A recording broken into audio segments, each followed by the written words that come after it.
İki qat mayalanma. Demək biz bilirik ki, dişicinin hissələri hansı idi? Ağızcıq, sütuncuq, yumurtalıq. Daxilində də nə rəng olur? Yəni ki, nə olur? Bura bu səhv yazmışım. Yumurtalıq və daxilində də nə olur? Yumurtacıq. Demək, burada yumurtacıq.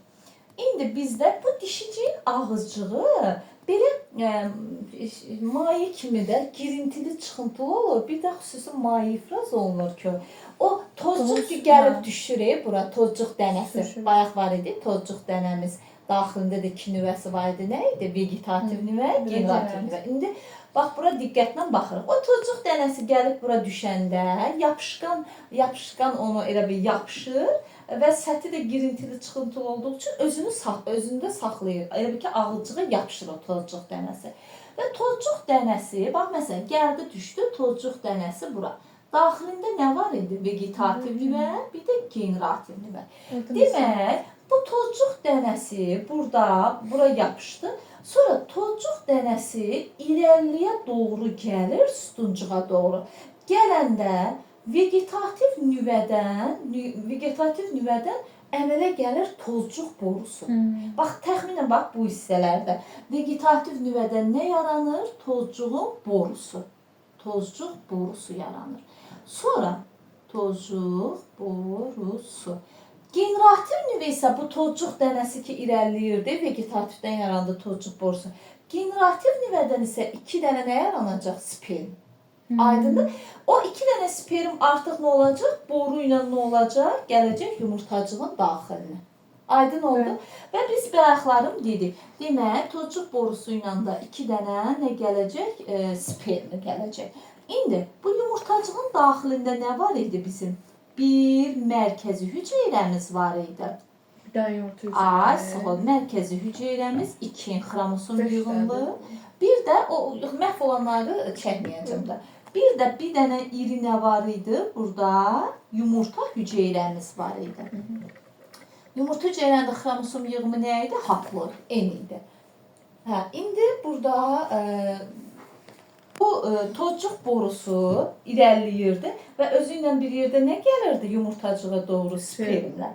O demək, spermlər gəlir, demək, tozcuq borusu ilə gəlir və o spermlərdən biri, demək, tozcuq borusu ilə yumurtacığa doğru irəliləyir, biri gəlir, spermlərdən biri nəyə mayalandırır? Yumurta hüceyrəni. Demək, bir dənə sperm gəldi, nəyə mayalandırır? Birinci ilk yumurta hüceyrə mayalanır.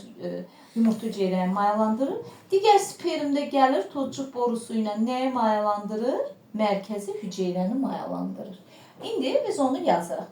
Demək, yumurta hüceyrə N-dir, xromosom yığımı. Spermlərin hər biri nə idi? N-dir. Demək, yumurta hüceyrə ilə spermin birləşməsindən nə əmələ gələcəkdir? Zigot. Zigotun xromosom yığımı olacaq 2. Zigot da nəyə başlanğıc verəcək? Toxumun rüşeyiminə. Toxumun rüşeyimi inkişaf edəcək. O da nə olur? Yenə 2. Digər, demək, spermdə nəyə mayalandırır? Mərkəzi hüceyrəni. Mərkəzi hüceyrə necə idi? 2. Üstə gələk, digər spermi, N. Bunların birləşməsindən nə əmələ gələcək? Endosperm. Endospermdə nə idi? Qida maddələri toplanırdı. Bunda xromosom yığımı nə olacaq? 3. Gördünüz, 2 qat mayalanma budur. Demək, 2 qat mayalanmada sənə imtihana düşəndə neçə hüceyrə iştirak elədi? Yumurta hüceyrə, sperm, mərkəzi hüceyrə, bir də öbür sperm. 4 dənə. Sonra digər sual. Deyir, 2 qat mayalanmada neçə qamet iştirak edir? Erkək qametləri hansıdır biz? Sperm. Dişidə qametləri yumurta hüceyrə. Mərkəzi hüceyrə hüceyrədir, amma qamet deyil. 3 dənə demək qamet iştirak edir. Sonra digər sual. 2 qat mayalanmadan əmələ gələn hüceyrələrdə xromosom yığımı.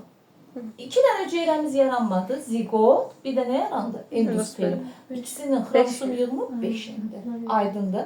2 qat mayalanmada iştirak etməyən hüceyrə hissəsində 2 qat mayalanmada iştirak etməyən hüceyrələrin xromosom yığımı neçə dənədir? 3 yuxarıda, 2 5. Başa düşdünüz? Bəli. Onlar onsuz 2 qat mayalanmada iştirak etmir. Sonra sənə deyir, bir toxumun yaranmasında iştirak edən hüceyrələrin xromosom yığını. Necə? Bir toxumun əmələ gəlməsində mayalanmada iştirak edən hüceyrələrin xromosom yığını. Deməli, Ya. 1, 2, Bax, N2, bu da Toxum deyirsən. Beş, Məndə. 5 toxumun yaranmasında. Hə, 5. şeymi, endosperm. Mən təkcə Bilmən şey endosa yoxdur, şeymi demir ki. Və burada mayalanma getdi, bitkidə. Əvvəl nə gedir? Birinci tozlanma. Tozlanmadan sonra nə baş verir? Mayalanma. Mayalanma gedəndən sonra, demək bitkidə, mayalanmadan sonra bu bitkinin demək çiçəyi nə olur? Ləçəkləri falan tökülür, quruyur, tələf olur. Sonra yavaş-yavaş o yumurtalıq böyüyür. Yumurtalıqdan nə yaranır? Meyvə. Yumurtalığın divarından meyvə yanlığı. Yumurtalığın içərisində nə var idi? Yumurtacıq. Yumurtacıqdan da nə inkişaf edir? Toxum. Toxumun rüşeymi də nədən yaranır? Zigotdan. Toxumun endospermi nədən yaranır? Mərkəzi hüceyrənin birləşməsi, mərkəzi hüceyrənin mayalanmasından.